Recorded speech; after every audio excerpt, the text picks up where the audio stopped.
സർവകലാശാല കലോത്സവവുമായി ബന്ധപ്പെട്ട് SFIയും UDSF പ്രവർത്തകരും തമ്മിലുള്ള ഒരു സംഘർഷമല്ല ക്യാമ്പസിനകത്ത് നടന്നത്. മറിച്ച് ആ കലോത്സവത്തിന്റെ ആരംഭഘട്ടം മുതലേ സംഘാടനവുമായി ബന്ധപ്പെട്ട് വലിയ പിഴവുകൾ വിദ്യാർത്ഥികൾ ചൂണ്ടിക്കാണിക്കുന്ന നിലയുണ്ടായിട്ടുണ്ട്.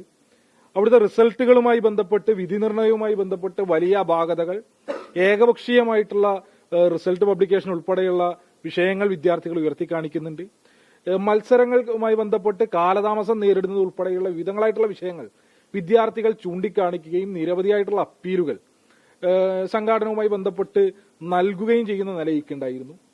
ഇതിന്റെ ഒരു ഘട്ടത്തിനിപ്പുറം ആ കലോത്സവത്തിൽ പങ്കെടുക്കുന്നതിനെത്തിയ മത്സരാർത്ഥികളെ, വിവിധ ക്യാമ്പസുകളിൽ നിന്നെത്തിയ വിദ്യാർത്ഥികളെ ഏകപക്ഷീയമായി അതിന്റെ സംഘാടകരും KSUവിന്റെയും MSFന്റെയും നേതൃത്വവും ചേർന്ന് ഏകപക്ഷീയമായി ആക്രമിക്കുന്ന നിലയാണ് കാലിക്കറ്റ് സർവകലാശാല D-സോൺ കലോത്സവത്തിനുണ്ടായത്. അത് SFIയുമായി ബന്ധപ്പെട്ട് നടന്ന ഒരു സംഘർഷമല്ല, മറിച്ച് കലോത്സവത്തിൽ പങ്കെടുക്കാൻ വന്ന വിദ്യാർത്ഥികളെ, മത്സരാർത്ഥികളെ ഏകപക്ഷീയമായി ആക്രമിക്കുന്നതിന്റെ സാഹചര്യം. അതിന്റെ ദൃശ്യങ്ങൾ ചിലതെങ്കിലും പുറത്തു വന്നത് ചില മാധ്യമങ്ങളെങ്കിലും ടെലികാസ്റ്റ് ചെയ്യുന്ന നിലയുണ്ടായി. ഒരു നിലയ്ക്കും അംഗീകരിക്കാൻ വേണ്ടി കഴിയാത്ത അതിക്രൂരമായിട്ടുള്ള അക്രമത്തിന്റെ ദൃശ്യങ്ങളാണ് പുറത്തു വന്നിട്ടുള്ളത്. മാരകമായി ഇരുമ്പുവടികൾ ഉൾപ്പെടെ ഉപയോഗപ്പെടുത്തിക്കൊണ്ട് വിവിധങ്ങളായിട്ടുള്ള ക്യാമ്പസുകളിൽ നിന്നെത്തിയ വിദ്യാർത്ഥികളെ വട്ടം തിരിഞ്ഞ് ഒറ്റയ്ക്ക് അടിച്ച് നശിപ്പിക്കുന്ന നിലയിലേക്ക്, അതിക്രൂരമായി ആക്രമിക്കുന്ന നിലയിലേക്കുള്ള ദൃശ്യങ്ങൾ പുറത്തേക്ക് വന്നു. KSUവിന്റെ തൃശൂർ ജില്ലാ പ്രസിഡന്റ് ഉൾപ്പെടെയുള്ള ആളുകൾ ഇരുമ്പ് ദണ്ട് ഉപയോഗപ്പെടുത്തിക്കൊണ്ട് വിദ്യാർത്ഥികളെ അടിച്ച് തലപൊളിക്കുകയാണ്. ഇപ്പൊ നിലവിൽ കേരളവർമ്മ കോളേജിലെ SFIയുടെ യൂണിറ്റ് സെക്രട്ടറി ഉൾപ്പെടെയുള്ള വിദ്യാർത്ഥികൾ മാരകമാംവിധം പരിക്കേറ്റ് ആശുപത്രികളിൽ ചികിത്സയാണ്. നിരവധി വിദ്യാർത്ഥികൾക്കാണ് പരിക്കേറ്റിട്ടുള്ളത്. ഏകപക്ഷീയമായി കലോത്സവ നഗരിയെ ആക്രമണത്തിന്റെ കേന്ദ്രമാക്കി മാറ്റുന്ന സാഹചര്യം ഉണ്ടാക്കുകയാണ്. ഇപ്പൊ കലോത്സവവുമായി ബന്ധപ്പെട്ട് ഒരുപാട് വിധി നിർണ്ണയവുമായി ബന്ധപ്പെട്ട് ഞാൻ സൂചിപ്പിച്ച വിവിധ ഇവന്റുകളുമായി ബന്ധപ്പെട്ട് വിദ്യാർത്ഥികൾ വലിയ പ്രതിഷേധം അവിടെ ഉയർത്തി. ആ പ്രതിഷേധം ഉയർത്തിയത് SFI ആണ് പ്രതിഷേധം ഉയർത്തിയതെന്നാണ് ചിത്രീകരിക്കാൻ വേണ്ടി ശ്രമം നടത്തിക്കൊണ്ടിരിക്കുന്നത്. അവിടെ SFI അല്ല, മറിച്ച് വിവിധ ക്യാമ്പസുകളിൽ നിന്നെത്തിയ മത്സരാർത്ഥികളാണ് വിധി നിർണ്ണയവുമായി ബന്ധപ്പെട്ട് ആക്ഷേപം ഉയർത്തിയിട്ടുള്ളത്. മതിയായ യോഗ്യതകളില്ലാത്ത ജഡ്ജസ് ആണ് പല ഇവന്റുകളിലുള്ളത്.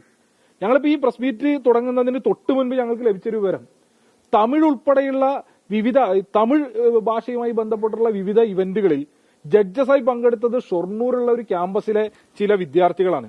ഇവർക്ക് തമിഴ് ഭാഷയുമായിട്ട് എന്താ ബന്ധമെന്ന് അന്വേഷിച്ചപ്പോൾ അവർ ഡിഗ്രി പഠിച്ചത് തമിഴ്നാട്ടിലായിരുന്നു.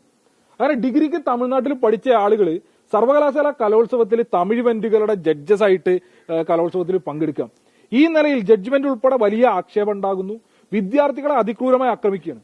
അതായത് SFIക്ക് കോളേജ് യൂണിയൻ ഉള്ള ക്യാമ്പസുകളിൽ നിന്ന് വിദ്യാർത്ഥികൾ സർവകലാശാല കലോത്സവ വേദിയിൽ എത്തിയാൽ അവരെ ആക്രമിച്ചു കളയുക എന്ന ഉദ്ദേശം മാത്രമായി സർവകലാശാല കലോത്സവ വേദി മാറുകയാണ്. അല്ല, ഇതിനകത്ത് SFI പ്രവർത്തകർ ആരെയും തടയുന്നതിന് വേണ്ടിയോ ഞങ്ങൾ പ്രതിഷേധം ഉയർത്തിക്കൊണ്ടുവരുന്നതിന് വേണ്ടിയോ പോയിട്ടില്ല സർവകലാശാല കലോത്സവത്തിന്റെ വേദിയിലേക്ക്.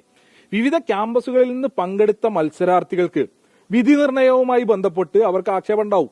ആ ആക്ഷേപത്തിന്റെ പുറത്ത് അവർ അപ്പീൽ നൽകിയിട്ടുണ്ടാകും. അത് ഏതെല്ലാമൊക്കെ ക്യാമ്പസിലെ വിദ്യാർത്ഥികൾ സ്റ്റേജിൽ കുത്തിയിരുന്ന് പ്രതിഷേധിക്കുന്ന നിലയുണ്ടായിട്ടുണ്ട് എന്നുള്ളതാണ് ഞങ്ങൾ മനസ്സിലാക്കുന്നത്. അതിന് SFI അല്ല നേതൃത്വം കൊടുത്തുള്ളത്. അതാ ആ ഇവന്റിൽ ഇപ്പൊ സ്കിറ്റ് മത്സരം മാത്രമല്ല, വിവിധ മത്സരങ്ങളുമായി ബന്ധപ്പെട്ട് ആക്ഷേപം ഉണ്ടായിട്ടുണ്ട്. ആ മത്സരങ്ങളിലെ മത്സരാർത്ഥികളാണ് പ്രതിഷേധിച്ചിട്ടുള്ളത്. കലോത്സവത്തിൽ ആദ്യമായിട്ട് ഉണ്ടാവുന്ന കാര്യമല്ല. ഇപ്പൊ എല്ലാ കലോത്സവത്തിലും, ഇതിനു മുമ്പ് എല്ലാ കലോത്സവങ്ങൾക്കകത്തും സമാനമായിട്ടുള്ള അനുഭവങ്ങളൊക്കെ ഉണ്ടാകും. കലോത്സവത്തിൽ പ്രൈസ് ലഭ്യമാകാതെ വരുമ്പോ അല്ലെങ്കിൽ വിധി നിർണയവുമായി ബന്ധപ്പെട്ട് എന്തെങ്കിലും അപാകത ദൃശ്യമാകുന്ന നിലയിൽ വിദ്യാർത്ഥികൾ പ്രതിഷേധിക്കുക സ്വാഭാവികമാണ്. അപ്പൊ അത്തരത്തിലുള്ള പ്രതിഷേധങ്ങൾ അവിടെ ഉണ്ടായിട്ടുണ്ട്. അത് SFI നേതൃത്വം കൊടുത്തിട്ടുള്ള പ്രതിഷേധമല്ല, അത് കലോത്സവത്തിൽ പങ്കെടുത്ത വിദ്യാർത്ഥികൾ നടത്തിയിട്ടുള്ള പ്രതിഷേധമാണ്. ഇനി അങ്ങനെ പ്രതിഷേധം നടത്തുമ്പോൾ ആ വിദ്യാർത്ഥികളെ ഇരുമ്പ് വടിക്ക് അടിക്കുക എന്നുള്ളതാണോ? കലോത്സവ നഗരിയിൽ KSUവിന്റെ ജില്ലാ പ്രസിഡന്റ് വരുന്നത് ഇരുമ്പ് വടിയും കൈ പിടിച്ചുകൊണ്ടാണ്. വിദ്യാർത്ഥികൾ എതിർപ്പ് പറഞ്ഞാൽ അല്ലെങ്കിൽ വിയോജിപ്പ് രേഖപ്പെടുത്തിയാൽ, വിധി നിർണയത്തിൽ സംശയം ഉയർത്തി കാണിച്ചാൽ അവരെ ഇരുമ്പ് വടി വെച്ച് തലക്കടിച്ച് പരിക്കേൽപ്പിച്ച് കളയുക അല്ലെങ്കിൽ അവരെ കൊലപ്പെടുത്താൻ വേണ്ടി ശ്രമിക്കുക എന്ന സമീപനമാണ് സ്വീകരിക്കേണ്ടത്. അപ്പൊ ഈ നിലയിൽ SFI അതിനകത്ത് ഒരു ഘട്ടത്തിലും ആ കലോത്സവവുമായി ബന്ധപ്പെട്ട് പ്രതിഷേധം ഉയർത്തിക്കൊണ്ടുവരുന്നതിന് വേണ്ടിയോ അല്ലെങ്കിൽ കലോത്സവത്തിനകത്ത് ഏതെങ്കിലും ഘട്ടത്തിൽ ഇടപെടുന്നതിന് വേണ്ടിയോ തയ്യാറായിട്ടില്ല. ഞങ്ങൾക്ക് അതിന്റെ ആവശ്യമില്ല, ഞങ്ങളത് ചെയ്യേണ്ട ആളുകളുമല്ല. ഞങ്ങൾ പരാതി കൊടുത്തിട്ടുണ്ട്, ഞങ്ങൾ പോലീസിൽ പരാതി കൊടുക്കുന്നുണ്ട്. സ്വാഭാവികമായിട്ടും സർവകലാശാലയിൽ ഞങ്ങൾ എന്നുള്ളതിന്റെ അപ്പുറത്തേക്ക് ഈ ക്യാമ്പസ് യൂണിയനുകളുടെ പരാതി പോകും. അതിനോടൊപ്പം തന്നെ ഈ വിഷയവുമായി ബന്ധപ്പെട്ട് നാളെ കാലിക്കറ്റ് സർവകലാശാല കീഴിലുള്ള മുഴുവൻ വിദ്യാഭ്യാസ സ്ഥാപനങ്ങൾക്കകത്തും പഠിപ്പ് മുടക്കുന്നതിന് വേണ്ടി ഞങ്ങൾ ഈ ഘട്ടത്തിൽ പ്രഖ്യാപിക്കുകയാണ്. കാലിക്കറ്റ് സർവകലാശാലയിലെ മുഴുവൻ ക്യാമ്പസുകൾക്കകത്തും ഈ ആക്രമണ പരമ്പരയിൽ പ്രതിഷേധിച്ചുകൊണ്ടും ഇനി വരാനിരിക്കുന്ന കലോത്സവങ്ങളുമായി ബന്ധപ്പെട്ട് ഈ തരത്തിലുള്ള ആക്രമണ പ്രവർത്തനങ്ങൾ ഉണ്ടാകാതിരിക്കരുത് എന്നുള്ള നിലയിൽ സൂചനാപരമായി ഞങ്ങൾ നാളെ പഠിപ്പ് മുടക്കുന്നതിന് വേണ്ടിയിട്ട് നിലവിൽ സംസ്ഥാന കേന്ദ്രം തീരുമാനിച്ചിട്ടുണ്ട്. ആ വിവരം കൂടി അറിയിക്കുന്നതിന് വേണ്ടി അവസരത്തെ ഉപയോഗപ്പെടുത്തുന്നു.